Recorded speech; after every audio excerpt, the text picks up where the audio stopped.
guys, welcome back to my channel. My name is Prachi Rekriwal and here I am with another concept of industrial dispute. Okay, so last time you know that we discussed about the concept and also we discussed about the types and principles of industrial dispute. But what we are going to do today is we will learn about the forms of the dispute. Okay, so there are various forms of the dispute, and when we talk about the industrial relations, it is very necessary to tackle all these disputes in order to create harmony in the organization. So let's start the classes. And before starting the classes, what you have to do, if you are new to my channel, please like, share and subscribe the channel so that you get the notification of new videos whenever I will upload it. Okay, तो चलिए class को start करते हैं.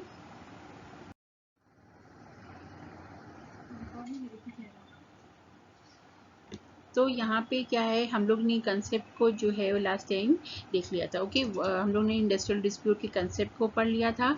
उसके बाद हम लोग ने क्या देखा था, we discuss about the types of the industrial disputes. Okay, in which we discuss about the economic disputes and non economic disputes.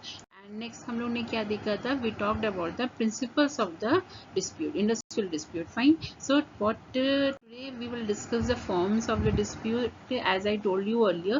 So here we have the first form of industrial dispute. तो ये first form क्या है, ये पहला जो form है that is strikes. Okay, तो strike basically क्या होता है, अगर हम लोग इंडस्ट्रियल डिस्प्यूट एक्ट 1947 की जो है वो बात करते हैं. ओके, और इसके सेक्शन 2Q की बात करते हैं. ठीक है, ये क्वेश्चन, ये चीज आपको ध्यान रखनी है जब भी हम लोग कोई एक्ट पढ़ते हैं और इंडस्ट्रियल रिलेशंस की जब भी बात करते हैं ना, तो उसमें आपको एक्ट के नाम वो कब आया था, उसके साथ साथ उसमें सेक्शंस में क्या क्या चीज़ें जो है डिफाइन की गई हैं, क्या प्रोविजंस हैं, ये सारी चीज़ें आपको बेसिकली पता होनी चाहिए, बिकॉज एग्जाम्स में इससे रिलेटेड क्वेश्चन बहुत ज़्यादा ही बनते हैं. ठीक है, तो यहाँ पे अगर हम लोग इंडस्ट्रियल डिस्प्यूट एक्ट 1947 की बात कर रहे हैं तो इसके सेक्शन 2Q के तहत, ठीक है, 2Q में क्या किया गया है, इसमें स्ट्राइक को जो है वो डिफाइन किया गया है. तो स्ट्राइक को क्या कहा जाता है, सस्पेंशन और cessation of work by a group persons employed in any industry. ठीक है, यहाँ पे क्या हो रहा है, यहाँ पे काम को सस्पेंड किया जा रहा है. ठीक है, लोग क्या कर रहे हैं, उसका विरोध कर रहे हैं, उसको छोड़ दे रहे हैं. ठीक है, और ये कौन लोग होते हैं, ये ग्रुप ऑफ पर्सन्स होते हैं जो कि इंडस्ट्री में कार्यरत होते हैं, यानी कि इंडस्ट्री में काम करते हैं. तो यहाँ पे और फिर आगे क्या है, एक्टिंग इन कॉम्बिनेशन और कंसर्टेड रिफ्यूजल. ठीक है, और देखिए स्ट्राइक जो एक बंदा नहीं कर सकता ना, अगर एक बंदा काम छोड़ भी देगा तो बाकी लोग तो करेंगे. तो यहाँ पे जब भी स्ट्राइक की बात होती है तो ये हमेशा कॉम्बिनेशन में होना चाहिए, यानी कि एक से ज़्यादा लोग जो हैं इसके अगेंस्ट में जाएं. ठीक है, और a refusal under a common understanding of any number of persons. ठीक है, तो यहाँ पे और क्या होना चाहिए, काम का रिफ्यूजल होना चाहिए, यानी काम करने के लिए वो लोग क्या करें, मना करें, who are or have been so employed to continue to work or accept employment. यानी कि सीधी सीधी अगर हम लोग बात करते हैं तो किसी भी ऑर्गेनाइजेशन में जो लोग हैं, ठीक है, जो लोग काम कर रहे हैं, जो वहाँ पे किसी बेसिस पे अपॉइंटेड है, अगर वो लोग जो है काम करने से क्या करते हैं, मना करते हैं, उसको सस्पेंशन उसका करते हैं, सेसेशन करते हैं, यानी काम को रोक देते हैं, तो इंडस्ट्रियल डिस्प्यूट एक्ट 1947 के सेक्शन 2Q में उसको क्या कहा गया है, उसको स्ट्राइक जो है वो स्ट्राइक बोला गया है. फाइन. फिर आगे क्या है देखते हैं, इसमें आगे क्या है, it concerted refusal of work by the workers under a common understanding of any number of person. ठीक है, यहाँ पे जितने भी लोगों की अगर हम बात करते हैं, मतलब एक से ज़्यादा लोग होने चाहिए, एक ग्रुप होना चाहिए लोगों का, और अगर वो काम करने के लिए मना करते हैं तो दैट इज स्ट्राइक. ओके, अब हम लोग टाइप्स ऑफ स्ट्राइक की बात करते हैं. तो यहाँ पे देखिए चार जो है मेन पार्ट में स्ट्राइक्स को जो है वो डिफाइन किया गया है. इसमें पहला आपका प्राइमरी स्ट्राइक होता है, सेकेंडरी स्ट्राइक होता है, सिंपैथिक स्ट्राइक होता है और अदर स्ट्राइक्स होते हैं. तो जो है प्राइमरी स्ट्राइक्स क्या होते हैं, ये जो है आपके मेन स्ट्राइक्स होते हैं. ठीक है, जो भी कि जो आपके ऑर्गेनाइजेशन में होते हैं, जैसे कि ये एम्प्लॉयर के अगेंस्ट में होते हैं. ठीक है, यहाँ पे है ना, are generally against the employer with whom the dispute exist, यानी कि जिससे प्रॉब्लम हो जाती है जिस एम्प्लॉयर से, उसी के अगेंस्ट में ये प्राइमरी स्ट्राइक्स बेसिकली होते हैं. जिसमें आपका सबसे पहले क्या होता है, stay in, sit down, pen down strike. ठीक है, पेन डाउन का मतलब क्या हुआ, यानी कि आप अपनी चीज़ों को क्या कर रहे हो, छोड़ दे रहे हो, अपने टूल्स को छोड़ दे रहे रहे हो। तो यहाँ पे भी वही चीज़ होता है, जो कि आपके एम्प्लॉयज़ होते हैं, ठीक है, जो वर्कर्स होते हैं वो क्या करते हैं, मशीन और वो सारी चीज़ों को छोड़ के वहीं पे जो है वो बैठ जाते हैं, यानी कि वो काम करना बंद कर देते हैं, ठीक है। फिर आता है आपका गो स्लो स्ट्राइक आता है, यानी कि इसमें क्या करते हैं वर्कर्स, वो काम धीरे धीरे करने लगते हैं, और अल्टीमेटली क्या होगा कि जब वर्कर्स काम धीरे करेंगे तो आपका जो है प्रोडक्टिविटी क्या होगी, सफ़र करेगी, ऑर्गेनाइजेशन की प्रोडक्टिविटी सफ़र करेगी, राइट। तो यहाँ पे जो है फिर क्या होगा, ये भी स्ट्राइक का एक क्या हो गया, तरीका हो गया, गो स्लो स्ट्राइक, ठीक है। फिर आपका आता है stay away strike. Stay away strike क्या होता है, इसमें जो है वर्कर्स क्या करते हैं, जो काम की प्लेस होती है उससे दूर रहते हैं, और दूर रह करके वो रैलीज निकालते हैं और उसके खिलाफ क्या करते हैं, अनशन करते हैं। फिर आता है token of protest strike. Basically ये प्रोटेस्ट स्ट्राइक क्या होता है, किसी चीज़ को प्रोटेस्ट करने के लिए किया जाता है। जैसे सपोज कीजिए कि किसी को निकाल दिया गया काम से, ठीक है, और वर्कर्स को लगा कि नाइंसाफ़ी हुई है उनके साथ, या वेज को लेकर के कोई प्रॉब्लम है, तो क्या होता है, वो टोकन और या उसको प्रोटेस्ट स्ट्राइक कहते हैं। फिर आता है वर्क टू रूल। अब आप देखोगे इसमें क्या है, रूल्स के हिसाब से काम करने लग जाते हैं। अब रूल्स के हिसाब से काम करना तो अच्छा होता है, तो यहाँ पे स्ट्राइक का कैसे फॉर्म हो गया, जैसे कि क्या होता है कि रूल्स में जब हम लोग बनाते हैं तो हम लोग टाइमिंग डिसाइड कर देते हैं, हम लोग क्राइटेरिया डिसाइड करते हैं, और कहीं ना कहीं हर इंसान रूल से थोड़ा हट के जो है वर्कर्स अगर अपना कंट्रीब्यूशन देते हैं तो उनका क्या होता है, प्रोडक्टिविटी जो है वो इंक्रीज रहती है। लेकिन एकदम रूल से चलने की वजह से वो अपने एकदम टाइम पे अपना काम खत्म करेंगे, बिल्कुल पॉइंट टू पॉइंट हर चीज़ें करने लगते हैं, और अल्टीमेटली क्या होता है, कहीं जो प्रोडक्टिविटी थोड़ी बहुत एक्स्ट्रा मिल रही थी, जो बेनिफिट्स एक्स्ट्रा मिल रहे थे एम्प्लॉयर्स को, वो सारी चीज़ें क्या होती हैं, कम हो जाती हैं। फिर हंगर स्ट्राइक होता है। हंगर स्ट्राइक का क्या मतलब हुआ, हंगर स्ट्राइक में जिसमें क्या कहते हैं, भूख हड़ताल होती है, ठीक है, लोग भूखे रहते हैं, ठीक है, और क्या करते हैं, मतलब वो इमोशनली आपको टॉर्चर करके वो अपनी बात मनवाने की कोशिश करते हैं। फिर आता है आपका वाइल्ड कैट स्ट्राइक, ठीक है। अब वाइल्ड कैट स्ट्राइक क्या होती है, बेसिकली वाइल्ड कैट स्ट्राइक को क्या कहते हैं, ये सबसे पहले मैं आपको बता दूं कि आईडीए एक्ट यानी कि इंडस्ट्रियल डिस्प्यूट एक्ट 1947 में सेक्शन 22 में, ठीक है, देखिए यहाँ पे दिया हुआ भी है, सेक्शन 22 में क्या किया गया है, वाइल्ड जो कैट स्ट्राइक है उसको प्रोहिबिशन जो है उसको दिया जो है प्रोहिबिट किया गया, ठीक है। यानी कि आप सेक्शन 22 आईडीए एक्ट 1947 के सेक्शन 22 के अंतर्गत आप जो है वाइल्ड कैट स्ट्राइक नहीं कर सकते। वाइल्ड कैट स्ट्राइक बेसिकली क्या होती है, ये जो है ना, ये थोड़ी सी वॉयलेंट स्ट्राइक होती है, ठीक है, जिसमें कि वर्कर्स जो हैं वो हार्म पहुंचाने लगते हैं एम्प्लॉयर्स को। तो अगर ये ऐसी आप करते हो, ऐसी कोई स्ट्राइक करते हो, तो ये इसमें फिर क्या होता है, इसमें प्रोविजंस होते हैं, आप वो जो है बेसिकली उसमें पनिशमेंट फिर मिलती है, फाइन। फिर आता है आपका, ये तो प्राइमरी स्ट्राइक हो गई जिसमें एम्प्लॉयर के अगेंस्ट में स्ट्राइक किया जा रहा है। अब नेक्स्ट चीज़ की बात आती है, नेक्स्ट आती है सेकेंडरी स्ट्राइक्स की बात। तो सेकेंडरी स्ट्राइक्स बेसिकली क्या होते हैं, सेकेंडरी स्ट्राइक्स में क्या होता है, in this protest it is not against the employer under whom they are working but against some third person who has good trade associations with him, ठीक है। यहाँ पे क्या हो रहा है कि यहाँ पे एम्प्लॉयर के प्रति डायरेक्टली जो है कोई स्ट्राइक नहीं हो रही, बल्कि थर्ड पर्सन के अगेंस्ट में हो रही है। जैसे हम लोग सपोज करते हैं, हम लोग एग्जांपल लेते हैं, जैसे डॉक्टर्स की स्ट्राइक्स होती है, ठीक है, जैसे कि वर्कर्स की स्ट्राइक होती है, बेसिकली ट्रेड यूनियंस की स्ट्राइक्स होती है, तो उन लोग क्या करते हैं, उन लोग जो है बेसिकली पूरे सिस्टम के अगेंस्ट में स्ट्राइक होती है, not only against the employers, ठीक है। तो बेसिकली ये क्या हो गया, ये सेकेंडरी स्ट्राइक होती है, ठीक है। फिर आता है आपका सिंपैथेटिक स्ट्राइक, जिसमें किसी को सिंपैथी देने के लिए बेसिकली ये स्ट्राइक जो है वो कंडक्ट होती है। When workers of one industry go on strike in sympathy with the workers of other industry who are already on strike, it is known as sympathetic strike, ठीक है। इसमें क्या हो रहा है कि देखिए, अगर एक जगह वर्कर्स ऑलरेडी जो है स्ट्राइक पे रखे हैं, ठीक है, तो वहाँ पे क्या होगा कि दूसरे वही सेम प्रोफेशन में, वही सेम चीज़ में क्या होगा, दूसरी जगह उसी क्राफ्ट में दूसरे जो वर्कर्स रहेंगे उसको सपोर्ट करने के लिए क्या करेंगे, स्ट्राइक कर देंगे, ठीक है। तो कहते हैं हम लोग क्राफ्ट यूनियन की स्ट्राइक हो गई, ये सारी चीज़ स्ट्राइक हो गई, तो basically that is also a part of sympathetic strike, fine. अब नेक्स्ट मूव करते हैं, तो यहाँ पे क्या है, यहाँ पे दूसरे स्ट्राइक्स आ रहे हैं। ये स्ट्राइक्स बड़े कॉस्ट पे होते हैं और बहुत बड़ा इनके रिस्पॉन्सेस आते हैं, जैसे कि हम लोग बंद की बात कर लेते हैं, सोशल और जनरल स्ट्राइक्स होते हैं। मतलब इसमें क्या होता है, ये सारे लोगों को अपनी मतलब अपने घेरे में ले लेते हैं, ठीक है, सब कोई इसमें डायरेक्टली इनडायरेक्टली ना चाहते हुए भी इसमें इंक्लूड हो जाते हैं। जैसे अगर बंद हो जाए, तो बंद होने पे क्या होता है, पूरी लोगों के साथ साथ पूरी जनता, सारे लोग क्या करते हैं, इसमें सफ़र करते हैं, फाइन। अब आपकी हम लोग बात करते हैं लॉकआउट्स की, ठीक है। तो लॉकआउट्स बेसिकली क्या होता है, जैसे कि स्ट्राइक्स हो रही हैं और जब एम्प्लॉयर को ये लगता है कि अब वो उससे डील नहीं कर सकता, ठीक है, उसको प्रॉब्लम होने लग जाती है, तो वो फिर क्या करता है, वो जो काम करने वाली जगह होती है, ठीक है ना, उसी को ही बंद कर देता है। ओके, और काम करने वाली जगह को जब वो बंद कर देता है तो वो या तो टेम्परेरीली मतलब टेम्परेरी बेसिस पे बंद कर देता है या परमानेंटली बंद कर देता है। और यही जो क्लोजिंग डाउन होता है ये क्या कहलाता है, लॉकआउट कहलाता है, ठीक है।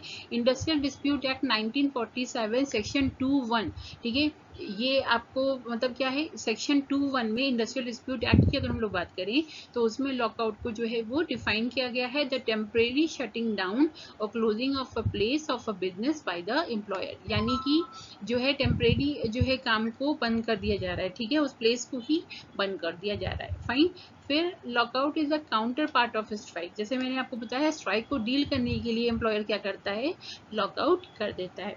फिर while a strike is an organized or concerted withdrawal of the supply of labor, lockout is withholding demand for it, ठीक है। तो यहाँ पे क्या है, स्ट्राइक जो है एक ऑर्गेनाइज होती है, कंसर्टेड विड्रॉल होता है सप्लाई ऑफ लेबर में, लेबर की जो है सप्लाई होती है उसको रोक दिया जाता है। लॉकआउट बेसिकली क्या होता है, उसकी डिमांड को ही रोक दिया जाता है। फाइन। फिर आता है lockout is a weapon available to the employer to shut down the place of work till the workers agree to resume work on the conditions laid down by the employer। तो यहाँ पे क्या होता है, ये एक तरह से वेपन होता है जो एम्प्लॉयर्स यूज करते हैं वर्कर्स के अगेंस्ट, स्ट्राइक के अगेंस्ट, और क्या करते हैं वो काम करने वाली जगह को ही बंद कर दे रहे हैं, और काम करने वाली जगह को बंद कर दे रहे हैं तो कहीं ना कहीं एक टाइम के बाद जब पैसे की कमी हो जाएगी तो वर्कर्स अपने आप ही जो है अपनी डिमांड से दूर हट जाएंगे और एम्प्लॉयर्स की बात मान लेंगे। ओके, तो अब हम लोग का 2 फॉर्म हो चुका है स्ट्राइक का। अब ये थर्ड फॉर्म क्या आता है, थर्ड फॉर्म होता है घेराव, ठीक है। तो बेसिकली घेराव क्या है, it is a physical blockade of managers by encirclement aimed at preventing the movement from and to a particular office or place. तो यहाँ पे क्या करते हैं, ब्लॉकेट कर देते हैं मैनेजर्स की, ठीक है, मैनेजर्स को जो है घेरा बना करके रोक लिया जाता है जिससे कि वो अपने काम करने वाली जगह पर, ठीक है, वो नहीं जा सके, ठीक है, एक पर्टिकुलर जगह पे नहीं मूव कर सकता, उसको घेर करके रोक लिया जाता है। फिर the object of gherao is to compel the person to accept the workers demands without recourse to the machinery provided by the law. The National Commission on Labor has refused to accept घेराव, ठीक है। तो ये क्या होता है, घेराव हम लोग कह सकते हैं इसमें जोर जबरदस्ती ही तो कर रहा है ना वर्कर मैनेजर को अगर घेर ले रहा है, उन लोगों को काम करने वाले को घेर ले रहा है तो क्या हो रहा है, तो यहाँ पे वो लॉ के अगेंस्ट में जा रहा है, ठीक है, और अगेंस्ट में जा रहा है, इसलिए नेशनल कमीशन ऑन लेबर जो है ना वो घेराव को एक्सेप्ट नहीं करते, ठीक है। उनके हिसाब से फिर ये क्या है, इसमें जो है मतलब अगर कोई जो है, अगर बेसिकली जो घेराव से वो क्या करता है, it tends to inflict physical duress on the person gheraoed and endangered not only industrial harmony but also create problems of law and order, ठीक है। तो नेशनल कमीशन ऑन लेबर के हिसाब से फिर घेराव क्या करते हैं, बेसिकली ये फिजिकल ड्यूरेस यानी कि फिजिकली हार्म पहुंचाते हैं, ठीक है, मैनेजर्स को और बाकी उनसे जो मैनेजमेंट से जुड़े हुए लोग हैं, और अल्टीमेटली क्या करती है, इंडस्ट्रियल हार्मोनी उसकी वजह से सफ़र करती है, ठीक है, लॉ एंड ऑर्डर जो है वो सफ़र करता है। इसीलिए नेशनल कमीशन लेबर क्या करता है, घेराव को as form of industrial protest accept करने से मना करता है। फाइन। फिर हम लोग आगे बात करते हैं कि it amounts to criminal conspiracy under section 122 of the IPC, ठीक है, जैसे वाइल्ड कैट स्ट्राइक जो है वो मना है सेक्शन 22 में, ठीक है, आईडी एक्ट के सेक्शन 22 में मना है, इसी तरह से IPC में सेक्शन 120, ठीक है, और जो है section 17 of the trade union, ठीक है, इसमें क्या होता है, इसमें भी ये चीज़ें मना है, ठीक है, on ground of its being concert activity, क्योंकि इसमें जो चीज़ें होती हैं वो इलीगल मानी जाती है, ठीक है। आपको ये सेक्शंस याद रखने हैं, बहुत इंपॉर्टेंट सेक्शंस हैं ये, ठीक है, क्वेश्चन में आपसे पूछे जा सकते हैं, तो आपको ये जो सेक्शन होगा वो क्या करोगे, आप याद रखोगे। फिर आपका आता है workman found guilty of wrongfully restraining any person or wrongfully confining him during a घेराव और गिल्टी अंडर, अगर कोई वर्कमैन, ठीक है, क्या करता है, किसी पर्सन को रोकता है और उसको हार्म पहुंचाने की कोशिश करता है घेराव में, तो उसको क्या किया जाता है, सेक्शन 339 और section 340 of the Indian penal code, ठीक है।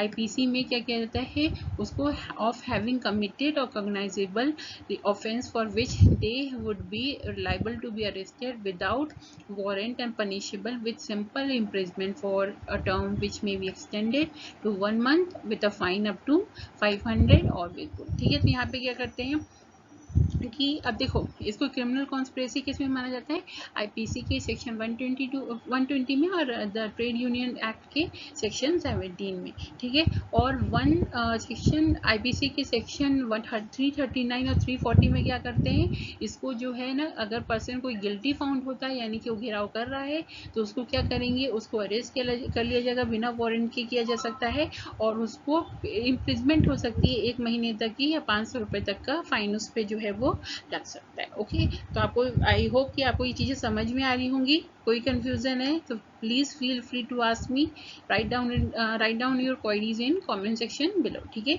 नेक्स्ट क्वेश्चन की मूव करते हैं। अब देखिए हमारा स्ट्राइक हो गया, हमारा जो है बेसिकली लॉकआउट हो गया, घेराव हो गया, ठीक है। आपसे अगर ये पूछा जा सकता है कि विच इज़ नॉट जो है लीगल फॉर्म ऑफ स्ट्राइक, तो यू कैन से घेराव एंड जो नेक्स्ट है हमारा वो क्या है, पिकेटिंग, ठीक है। पिकेटिंग और घेराव जो है बेसिकली लीगल फॉर्म नहीं होते हैं। तो पिकेटिंग में बेसिकली क्या होता है, is a method design to request workers to withdraw cooperation to the employer, ठीक है। यहाँ पे क्या होता है, वर्कर्स जो है बेसिकली क्या करते हैं, वो जो है एम्प्लॉयर दूसरे वर्कर से एक रिक्वेस्ट करते हैं कि वो अपना एम्प्लॉयर से जो कॉपरेशन है वो हटा दें, ठीक है। In picketing workers to display sign banners and placards due the attention of public that there is a dispute between workers and employer. और यहाँ वर्कर क्या करते हैं, साइंस बोर्ड यूज करते हैं, बैनर्स यूज करते हैं, प्ले कार्ड्स यूज करते हैं, सो दैट कि दूसरों को भी पता लग पाए कि उनके बीच में क्या चल रहा है, झगड़ा चल रहा है, वहाँ पे एक डिस्प्यूट चल रहा है। ओके, फिर workers prevent their colleagues from entering the place of work, persuade them to join the strike. यहाँ पे क्या करते हैं, वो परसुएड करने की कोशिश करते हैं दूसरे वर्कर्स को, सो दैट कि वो लोग भी जो है वो स्ट्राइक को ज्वाइन कर लें। For this, some of the union workers are posted at the factory gate to persuade others not to enter the premises but to join the strike. इसीलिए कुछ लोग क्या करते हैं, फैक्ट्री प्रेमाइसेस के गेट पर खड़े रहते हैं, सो दैट कि वो दूसरे वर्कर्स को जाने से रोके और स्ट्राइक में शामिल कर लें, ठीक है। अब नेक्स्ट आपका क्या आता है, यहाँ पे बाइकॉट आता है। बाइकॉट क्या है, it aims at disturbing the normal functioning of the organisation, ठीक है। ये क्या करता है कि यहाँ पे जो नॉर्मल फंक्शनिंग होती है ऑर्गेनाइजेशन की उसको रोका जाता है। यहाँ पे क्या करते हैं, यहाँ पे जो striking workers appeal to others for voluntary withdrawal of cooperation with the employees. यहाँ पे वहाँ पे जो वर्कर्स होते हैं वो दूसरों से रिक्वेस्ट करते हैं और जो उनके वॉलंटरी जो कॉपरेशन होता है एम्प्लॉयर के प्रति, ठीक है, जो दूसरे वर्कर्स का, उसको विड्रॉ करने के लिए बोलते हैं। ओके, तो हम लोग ने कौन कौन से पढ़े, हम लोग ने क्या क्या चीज़ें पढ़ी, स्ट्राइक्स पढ़ा, लॉकआउट पढ़ा, हम लोग ने उसके अलावा क्या पढ़ा, हम लोग ने पिकेटिंग पढ़ा, हम लोग ने घेराव पढ़ा और बाइकॉट जो है वो पढ़ा, ठीक है। आपको इसको ध्यान रखना है कि इसमें जो घेराव हैं उसमें अगर आप करते हैं, मतलब वर्कर्स करते हैं, तो उनके लिए पेनाल्टी है। वाइल्ड कैट स्ट्राइक में जो है वो पेनाल्टी, ठीक है। ये इलीगल फॉर्म है इस जो इंडस्ट्रियल डिस्प्यूट्स के। अब हम लोग आते हैं रेगुलेशंस क्या क्या हैं स्ट्राइक्स और लॉकआउट्स के लिए, जो है इसमें रेगुलेशंस क्या हैं। तो अगर illegal strike and lockout are two types, ठीक है। Those which are illegal from the time to their commencement, जो अपने टाइम स्टार्ट होने के टाइम से ही इलीगल होते हैं। Those which are not illegal at the time of commencement but become illegal subsequently, ठीक है। जो स्टार्ट होते हैं उस समय इलीगल तो नहीं होते, लेकिन क्या होते हैं, एक समय के बाद वो इलीगल हो जाते हैं, ठीक है। उनके लिए प्रोविजंस बने हुए। तो ये क्या क्या है, रेगुलेशंस क्या क्या देखते हैं।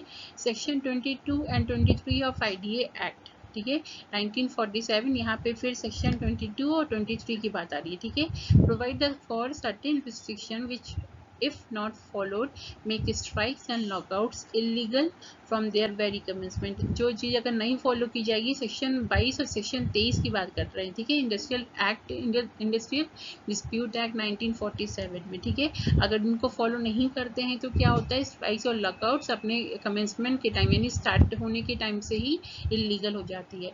According to this no person employed shall go on strike in breach of contract. और इसके अकॉर्डिंगली कोई भी पर्सन क्या करता है, इस ब्रीच ऑफ कॉन्ट्रैक्ट को करके मतलब स्ट्राइक पे नहीं जा सकता। तो ठीक है, तो क्या है basically, without giving notice of strike to the employer as ही एंड मैटर provided within 6 week before striking, यानी कि 6 हफ्ते पहले, ठीक है, क्या करना है उसको, मतलब स्ट्राइकिंग के पहले 6 हफ्ते पहले मतलब नोटिस दिए बिना नहीं क्या कर सकता है, स्ट्राइक नहीं कर सकता। ठीक है, फिर क्या है, with in 14 days of giving such notice, और नोटिस देने के बाद 14 दिन के अंदर तक स्ट्राइक वो नहीं कर सकता। फाइन। फिर है before the expiry of the date of strike specified in any such notice as aforesaid. ठीक है, तो क्या करेगा, अगर कोई ऐसी डेट है स्ट्राइक की, उसकी एक्सपायरी से पहले मतलब क्या करेगा, उस मतलब जब डेट है, ठीक है, जब तक वो नहीं आ जाती तब तक वो स्ट्राइक नहीं कर सकता। फिर during pendency of any consolation proceedings before consolation officer and 7 days after the conclusion of such proceeding, अगर कंसलेशन ऑफिसर के पास कोई प्रोसीडिंग चल रही है तो उस केस के समय भी स्ट्राइक नहीं किया जा सकता उससे रिलेटेड, और 7 days उसके कंक्लूजन आने के बाद 7 days तक भी ऐसी कोई स्ट्राइक नहीं हो सकती। फाइन। अब नेक्स्ट क्वेश्चन की बात करते हैं। अब देखते हैं हम लोगों का कि अगर इलीगल स्ट्राइक और लॉकआउट हो रहा है, ठीक है, तो उसमें क्या क्या पेनाल्टीज हैं। तो आपको ध्यान रखना है, इलीगल स्ट्राइक के लिए सेक्शन 26(1) में, फिर इलीगल लॉकआउट के लिए सेक्शन 26(2) में, फिर ठीक है, इन दोनों में जो है बेसिकली आपकी पेनाल्टीज हैं। पेनाल्टीज क्या है, इम्प्रिजमेंट होती है 1 महीने तक, या 500 रुपये फाइन भी हो सकते हैं, या दोनों हो सकते हैं। अगर इलीगल लॉकआउट होता है तो 1 महीने तक जो है इम्प्रिजमेंट हो सकती है, और फाइन 1000 रुपये तक लग सकता है, या दोनों ही जो है वो लग सकता है। ठीक है, ये सेक्शन 26(1) और 26(2) में आईडी एक्ट में जो है वो दिया गया है।